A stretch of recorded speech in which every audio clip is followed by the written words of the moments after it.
nós queremos recepcionar com o carinho que está no nosso coração a presença excepcional e exponencial do médico, do professor, do político, do presidente nacional do PRONA, Dr. Enéas Ferreira Carneiro.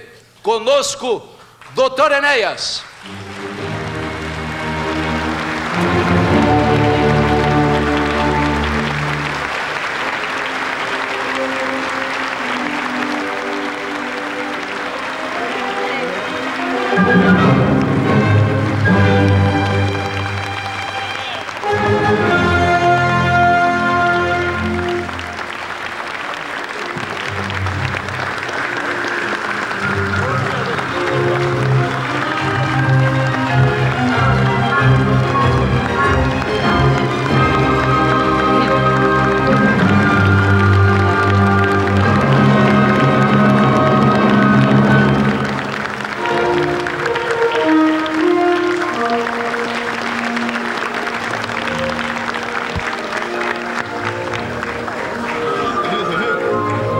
Gostaríamos que todos pudéssemos continuar de pé, porque nós temos a honra de indicar para ser votado na convenção do nosso partido para presidente da República, Dr.